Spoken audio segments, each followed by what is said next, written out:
Okay, I think we're live on Facebook now. And welcome everyone. My name is David Casalino and I work at the Australian Marine Conservation Society. I'm about to interview Dr. Selina Ward and I'm so grateful to have you all with us today. So to start, I'd like to acknowledge the country that we're on today. We're in Brisbane on the lands of the Yagara and Turrbal people. I'd like to pay my respect to elders past, present and emerging and acknowledge that Aboriginal and Torres Strait Islander people have been caring for their land and sea country since time immemorial and continue to play a great role in protecting the sea country of the Great Barrier Reef, which we love and cherish so much. So to start with, I'd like to, Nadia, if you could give us permission to record as well, because I'm not sure if the live on Facebook is working. Just making sure. So you are live on Facebook. Wonderful. Okay, no worries. Just sorting out our tech issues, and just to give everyone a heads up that we are in the same room, but we're keeping a nice socially distanced area due to COVID restrictions. So yeah, without and I'll give you a bit of an overview of what's happening. So we're going to be talking for about 20 minutes, trying to look into the life of a coral reef scientist like Dr. Selina Ward, how she got there, and everything that's happened with the Great Barrier Reef recently.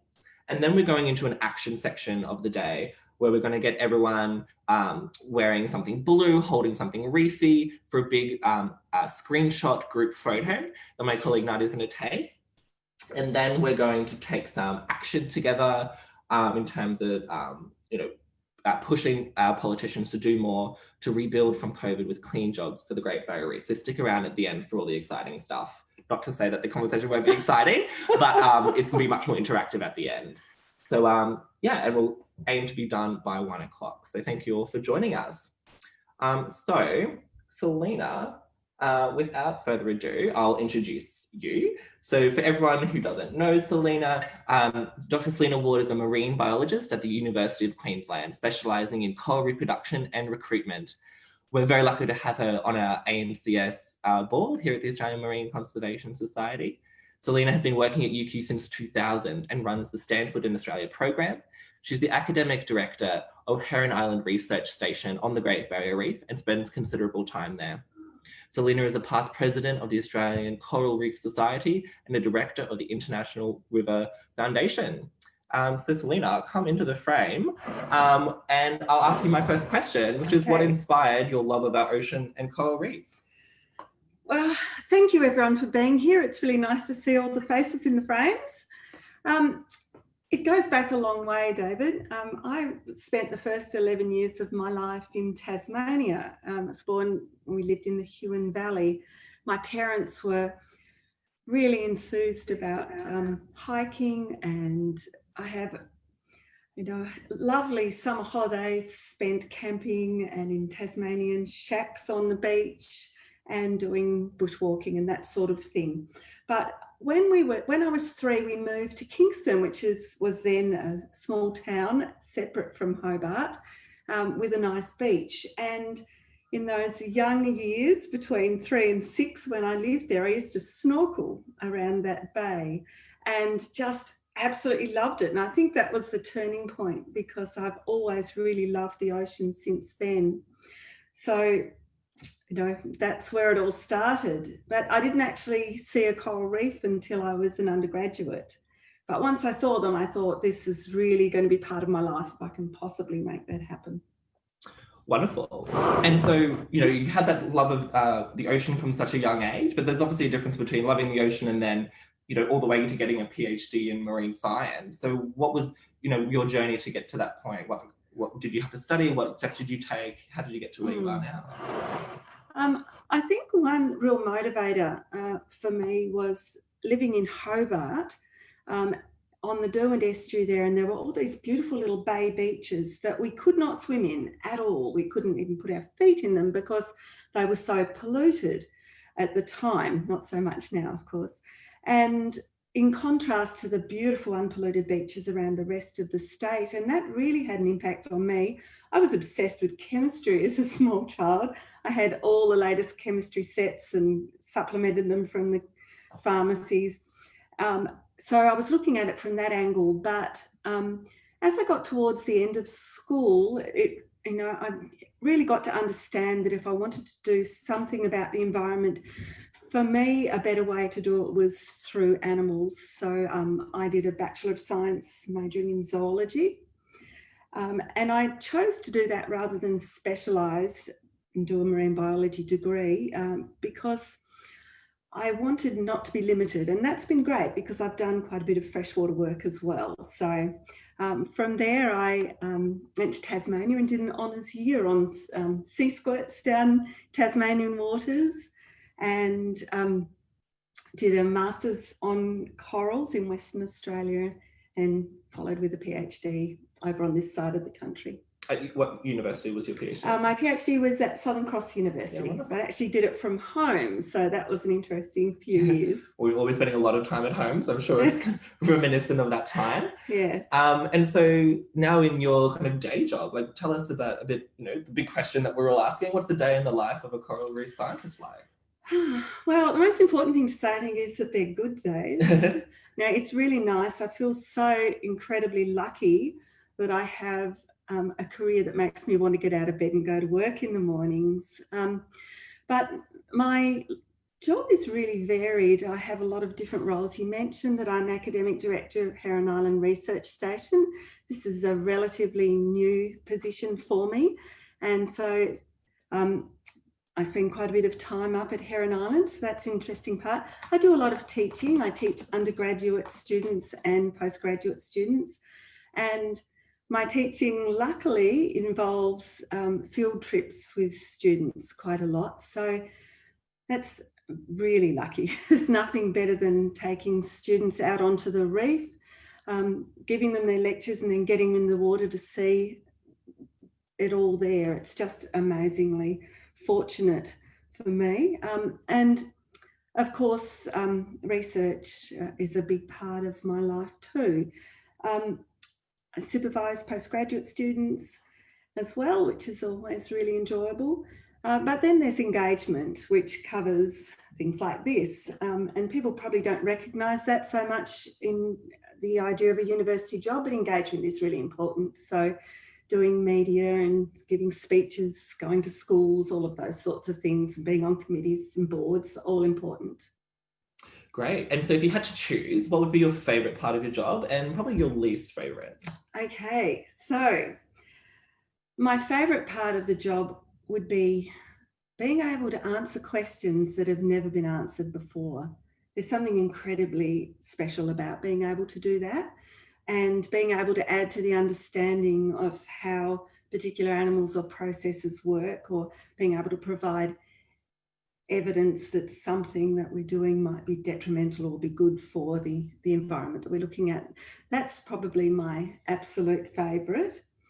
My least favourite would be administration. There's a lot of that. Occupational health and safety, reconciling corporate credit cards, these sorts of things that make days very long, but it's all part of the job. Yeah, I think a lot of us have to deal with that sort of thing. Yeah. But sounds like the good stuff outweighs the bad. Yes. And so you've mentioned the Heron Island Research Station, yeah. And I was wondering if you could tell us a bit more about what's been happening up there. We've just gone through a third mass coral bleaching event in 5 years. Previously, the southern reefs were doing really great in terms of bleaching, missed out on all of it.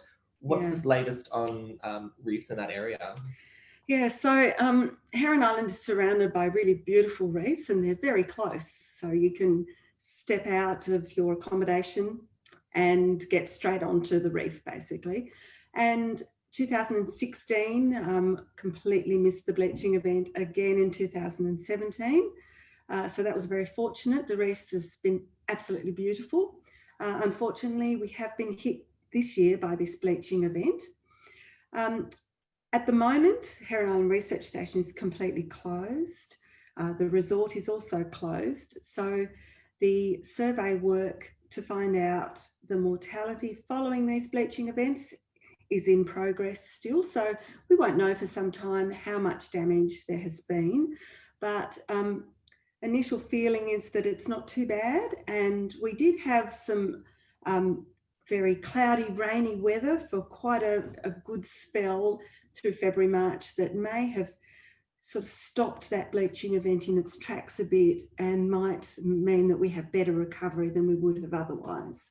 That's what we're all hoping. But I've been looking at lots of photos coming from one of the resort staff up there, and still obviously lots of really beautiful areas. So. Well, that's kind of mixed news, but I'm glad it seemingly wasn't as devastating as it could have been. Yeah. And just in general, like for people who haven't been following closely, like what happened this year with bleaching in general, in broad strokes? So the bleaching event this year wasn't at the scale of 2016, you'll be pleased to know, but it was geographically very wide. So it went all the way from basically from the Torres Strait right down to the bottom of the Great Barrier Reef. So, but it was patchy. It's about 40% that wasn't affected at all. So we don't expect that the mortality will be anywhere near what it was in 2016. But of course, we'd much rather not be reporting on any bleaching events going on. And in terms of cause, like, is there any doubt that this was human-induced global warming, climate change? No. No, there's so much data on both, experimental, manipulative data on adjusting temperature and seeing what happens, and the extensive field data that there's no doubt that it's increased sea surface temperatures along with adequate sunlight that causes these mass bleaching events. Certainly not the only thing that can cause bleaching, but for these big events, that's the cause. Right. Yeah, so do you want to talk a bit more about that? I think a lot of people raise the fact that coral bleaching has occurred for a long time in small areas, but on the mass bleaching, it has only happened in the last however many years. Can you talk a bit about the difference? So there are no records of mass bleaching events before 1979, and we're pretty sure that that is the case, that they just weren't there, because there's been a lot of work to try and find records, interviewing Indigenous people and fishing groups, and there are no records. So we're pretty sure that before 1979 there weren't mass bleaching events. It makes sense in terms of the theory behind this. If we look at elevated temperatures, for each reef we can come up with a threshold temperature at which that reef is likely to bleach. And when the temperature gets high enough, there's enough sunlight, it lasts long enough, you'll get a bleaching event. And that really matches with the increase in temperature that we've had this in the past 100 years. Around the 1979 mark, that's where we start crossing those reef threshold temperatures. And so, Selina, I think as a scientist, a lot of people have a vision of scientists in a lab or in a university out in the field, but not doing these sort of public-facing events. So, like, at what point did you decide to do that sort of element, or has it always been part of your work? I've always liked to do it, but in terms of it being absolutely essential, that it certainly hasn't always felt like that. I remember, at the beginning of my career, I remember working, say, for the Inland Fisheries Commission in Tasmania, and we would do the work and our data were used to make decisions about local fisheries and that sort of thing. So it's very obvious, you do the science and people listen and this happens. And my first big coral project in Western Australia, I was looking at the effects of mechanical damage, so breakages of corals. And I came out of that work with a lot of incredibly interesting results about reproduction, but also with the very clear recommendation from me that boats not be allowed to go into this area because of the damage being caused by anchors and the like. And immediately that happened. And so I thought, well, this is great. You do the science and you have this effect. But then, the same with, we did a lot of work on nitrogen and phosphorus. This is my PhD work, and I was part of a big group doing that sort of work. And farmers started to be made more aware of the effects of fertilisers. So, you know, there was a cause and effect there. But then climate change came and people stopped listening. You know, in the 1990s, we were doing a lot of work on the effects of elevated temperature. And we had very clear results. And then the 1998 bleaching came, a huge global bleaching event. But governments just weren't listening, and they just haven't taken the measures that were needed. And then we did all this first ocean acidification work, and I ran an employee program with Rio Tinto Alcan, and their employees got it, but still the government doesn't get it. And it just keeps more and more examples now. I mean, 2013, when the Abbott Point coal port expansion was going through the approval process, and you know, we put together a letter signed by 300 and something marine scientists saying that the dumping shouldn't happen. And so we thought, well, that'll make a difference. And then we were putting in submissions. Submissions were due late December on the port strategies. But then before the submissions closed, they made the decision. It was done. And the Environment Minister famously said that dumping 5 million tonnes of dredge spoil into the sea would improve the water quality. Outrageous. So yeah, it's not as clear anymore. You know, we need more than just the science. Yeah. And I think in that case, in the Abbott Point coal terminal, we were able to win, yes, which was a great thing for community power. Yes. And so, like, what's your connection with AMCS, the Australian Marine Conservation Society? So, as you mentioned, I'm now on the board of the Australian Marine Conservation Society. I've been on the board for just over a year, which has been a great opportunity. I have worked with AMCS over quite a large number of years, doing things like giving speeches, the occasional webinar, helping writing reports, that sort of thing, giving advice. I've always felt very strongly that scientists and NGOs need to work together. I mean, hopefully the scientists are going to be on top of the latest in the research. And the NGOs do such a good job of getting the message out and getting public support in a way that's very difficult for scientists to do. So it makes sense to me that we all work together closely. And I've worked with a large number of NGOs, not as an employee, but just helping out. And there are so many good ones. But I do particularly like AMCS. I love the way they get the science right. The messaging is always really good. There are fabulous staff there. So it's a really good organisation. It's like we paid you to say it. Promise we didn't do. Thank you for that. And so, you know, we've talked a lot about what's happening with the reef, and I think we all know in broad strokes what's needed, but you know, if you could just make it really clear, what's it going to take to give our reef the best chance for the future? Well, the most important thing that we can do overwhelmingly is to reduce emissions dramatically and now. So we haven't got another 10 years. We need to do it now. So that's the most important thing we can do. And if we don't do that, we really, you know, we've got little chance of saving our reefs. But in the meantime, there are really important things that we need to do as well. Particularly, we need to solve water quality issues on the Great Barrier Reef. We need to try and stop crown of thorns outbreaks.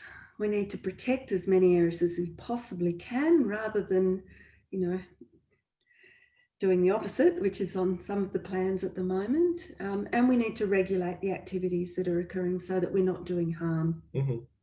Yeah, and so with you know, this economic downturn that we're in with coronavirus, a lot of people are suggesting that governments can spend a whole bunch of this stimulus money to help the environment and help the Great Barrier Reef. Like, what do you make of this time that we're in? Do you see these opportunities?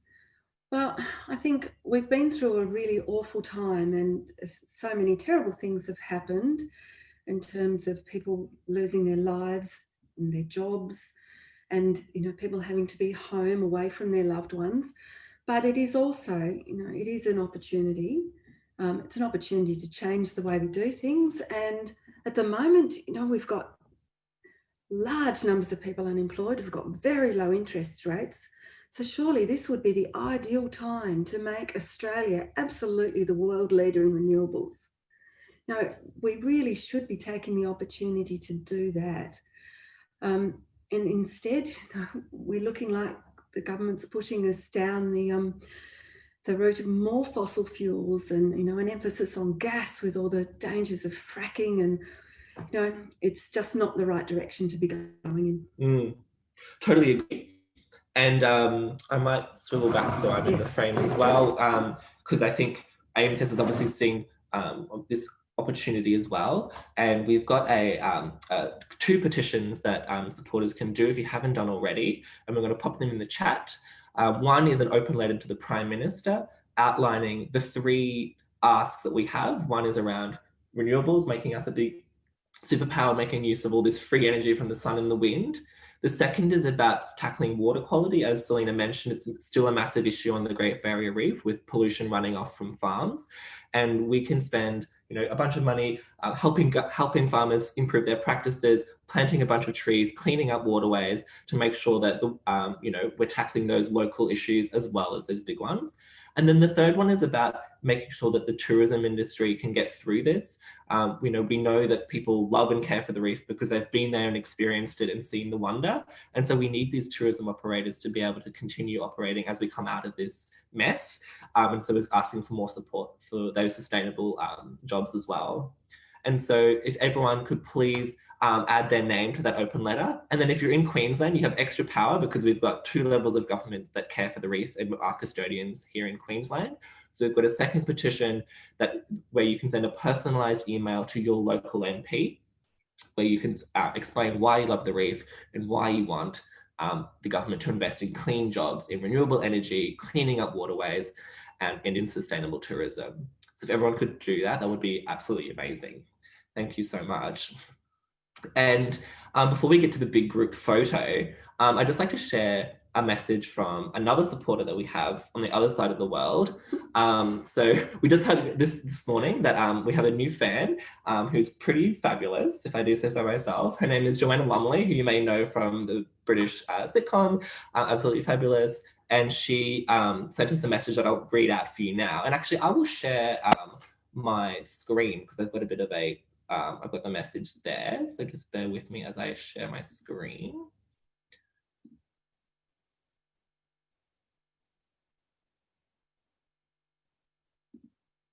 So I'm going to share that one now. Oh, no, I'm going to present. Sorry. So Joanna says, the short-term focus is on ridding the world of COVID-19. The longer-term crisis, which must not be kicked into the long grass, is the catastrophic destruction of one of the world's greatest wonders, the Great Barrier Reef. Our indifference to the health of our environment could destroy the planet through climate change and utter indifference. Our seeming inability to understand that humans are only part of a massive network will be our undoing. With all my heart, I am backing the Australian Marine Conservation Society in their work to save this irreplaceable reef. Given a chance, it will recover. We must be the ones to reverse the harm done already and protect this marine miracle for the future of all life on Earth. So I hope you enjoyed that message from Joanna. Gave us a bit of a uplift this morning, and it was so lovely of her to do that.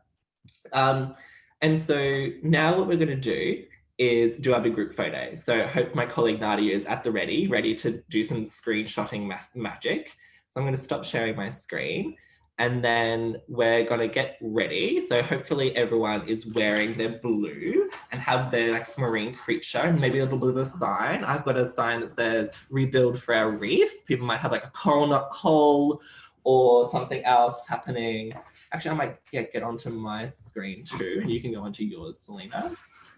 And so in about 10 seconds, Nadia is going to start screenshotting. So I want everyone kind of in position. Get your sign, put your hands up and look kind of like excited at the camera and looking very happy. And what we're going to do with this is take screenshots, put them all together in one big massive group photo and share it online and send it to decision makers so that they know how many people care about our beautiful Great Barrier Reef.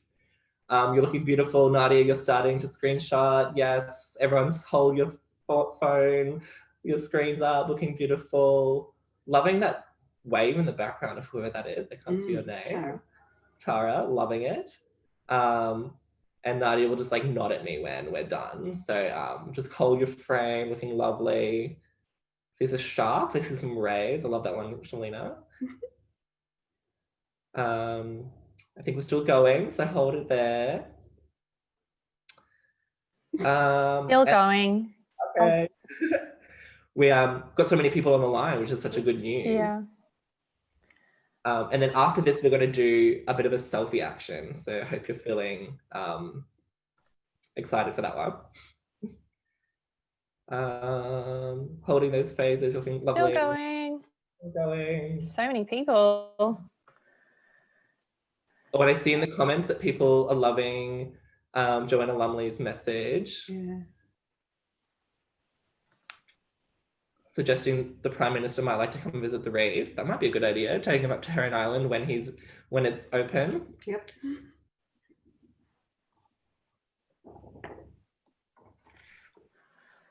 Sorry, I'm still going. There's so many of you.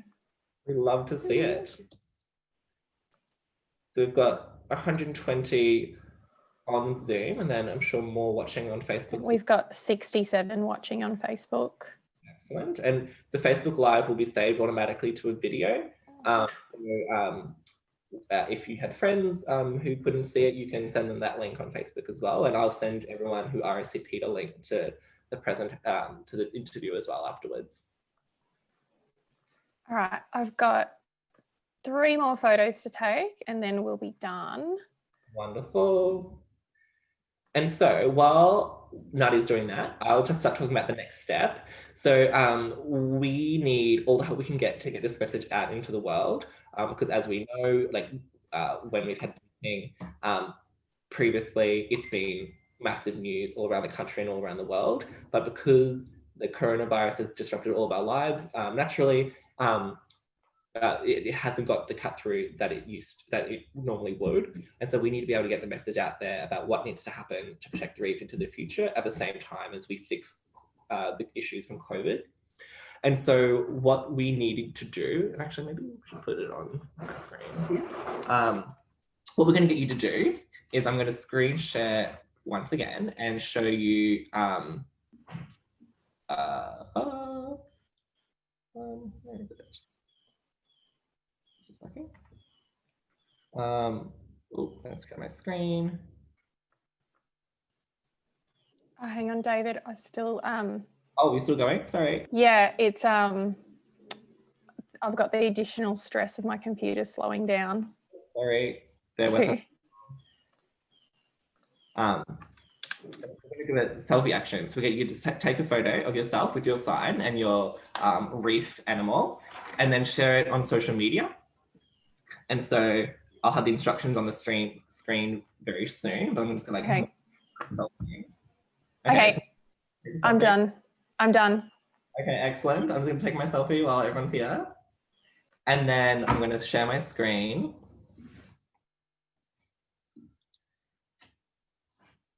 And have the instructions on here. That's not, it's just a bit delayed. Okay, so instructions. We're going to, step 1 is just take a selfie. Step 2 is to upload to your favorite social media avenue. If you have Twitter, I'd advise using Twitter because that's where politicians and journalists live on social media, even if normal people, ordinary people don't go on there that much. And step 3 is to use a caption that kind of encapsulates, why you love the reef, why you want investment in clean jobs for the reef, in renewable energy, and not in dirty coal and gas. And then use our hashtag rebuild for our reef.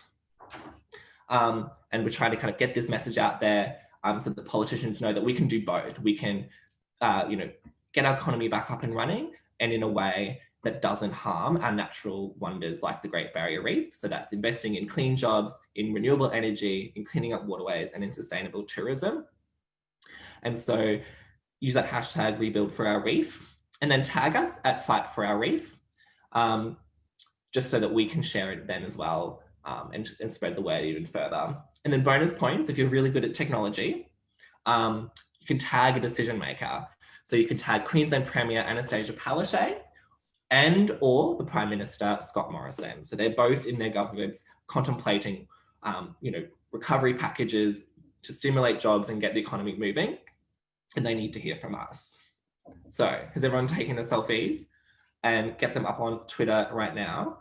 And yeah, once you do that, please tag us so that we can continue to get the message out there. And so you're signing our petition, you're doing some social media stuff, and we really thank you for that one. And there's so many conversations that you can have in real life as well to be able to, talk to your friends, talk to your family, make sure that everyone knows what's happening and that we don't have to have this quote unquote gas-fired recovery that's just going to further cook our planet at the expense of our Great Barrier Reef. And so the next steps, I know we're just slightly over time, but bear with us. We're going to have this video up online for you to share. We're going to collate all those the photos that we had all together and going to put that into a big social square to be able to set out to the world. So look out for that one on our social media channels and share that one if you can. And then importantly, tomorrow, this week, we've got a whole lot of action to do our Reef Action Week.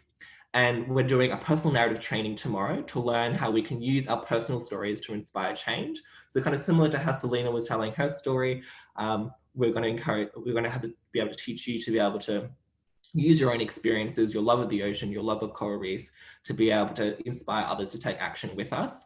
And so please join us for that one. It's been really a foundational skill to learn in having conversations with friends and family and even strangers on market stalls and those sort of things as volunteers when we can get out into the world again. So the link to RSVP to that one will be in the chat as well. So thank you to my colleagues for putting that there. And then last, we're up against some really powerful vested interests in our fight for our reef. As a non-profit organisation, AIMSS is powered by people like you who chip in what they can. So please, if you're in a position to donate, chip in now to turbocharge our campaign to keep our reef on the agenda and demand a COVID recovery that creates thousands of clean jobs in renewable energy and cleaning up reef waterways. The link will be in the chat to donate, and we really appreciate anything you can do to help protect our Great Barrier Reef.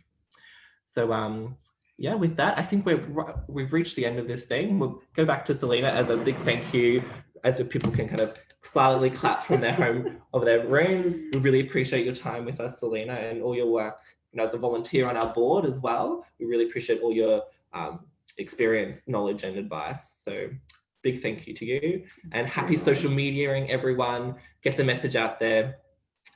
Let's make sure that we don't go back down this path of fossil fuels and embrace a clean energy future for our beautiful reef. Thank you. We'll wrap this up here.